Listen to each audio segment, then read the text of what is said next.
Imagine standing in a massive sports bar. You know, you're surrounded by like 160 different TVs, all playing different games, and they are perfectly in sync. Right. It's an incredible amount of processing power. It really is. Yeah. And now imagine that exact same technology running a highly secure federal command center. Today, we're exploring the massive hidden infrastructure of modern audio and video distribution. Our grounding source is a product catalog from HDTVSupply, a company celebrating 25 years as a global home for AV products. Yeah, and looking through this catalog, I mean, it is practically a blueprint of how this invisible architecture actually operates in the real world. Okay, let's unpack this because today's specific focal point is a really fascinating device from their catalog called the SurgeX RP-IP IP-enabled remote diagnostics portal. It's quite a name, yeah. What? To understand why a device like the SurgeX is so critical, we first have to understand the fundamental shift that this catalog reveals. We aren't talking about plugging a DVD player into a television with an HDMI cable anymore. Right, those days are long gone. Totally gone. This is about AV over IP.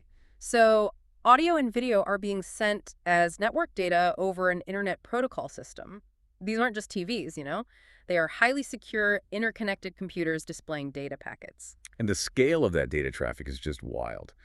Like, while the source text primarily lists product categories and names, the sheer volume of equipment points to a mind-boggling scale. The catalog lists Wolfpack modular matrix switchers capable of routing video to 160 TVs simultaneously. A 160 by 160 matrix. That is a staggering amount of data to manage. Yeah, plus they have AV over IP systems that can handle nearly 100 displays on a single network.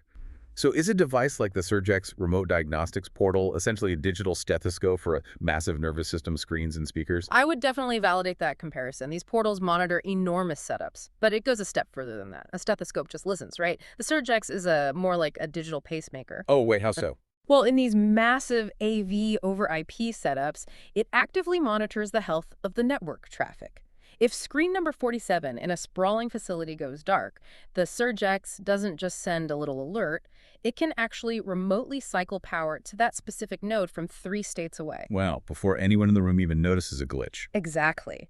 What's fascinating here is that this isn't about setting up a home theater. This is industrial-level screen orchestration, moving massive amounts of high-definition data across vast physical spaces without dropping a single frame. I mean, it completely redefines network reliability. That level of control definitely makes sense when you look at the applications, which naturally makes you ask who is buying a 160 TV network.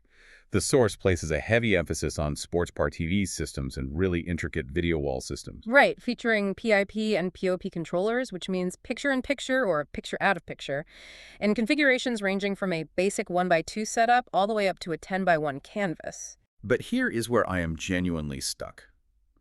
With their massive list of strategic partners, I mean brands like Bose, Dell, Sonos, and Yamaha, wouldn't integrating all these different components be an absolute nightmare? Oh, absolutely. When you force a Yamaha audio driver to talk to a Dell display over an IP network, you're basically begging for an integration crash. And that is exactly why the SurgeX portal is mandatory. Okay, so it steps in to isolate the miscommunication. Yes. It manages the power and network behavior at the individual outlet level. It prevents one incompatible data packet or like a failing audio driver from cascading and crashing the entire 160 screen matrix. So it's actively suppressing the chaos of all these different brands trying to talk to each other in real time. Precisely. And achieving that flawless crash-proof reliability is required because of the highest tier of their clientele, which is the government. Right, the federal contracts. Yeah, HDTVSupply caters directly to federal purchasing through the GSA schedule, which is the government's primary commercial contract. They provide TAA-approved products, meaning they meet strict trade compliance, and they utilize the NASA SAIA-TP program, which is a massive IT procurement contract. We are talking literal mission-critical command center applications here. This proves they supply highly secure, complex, and standardized systems, which completely explains the necessity of remote diagnostic portals like the SurgeX. If we connect this to the bigger picture, companies like HDTVSupply are acting as the invisible, highly secure backbone for both commercial entertainment and federal communications. It really gives you a new perspective on everyday technology. It does. Next time you walk into a massive sports bar or pass through a government facility, take a second to look at the screens. Consider the hidden, highly managed Wolfpack matrix working silently behind the walls to deliver that exact pixel to your eye.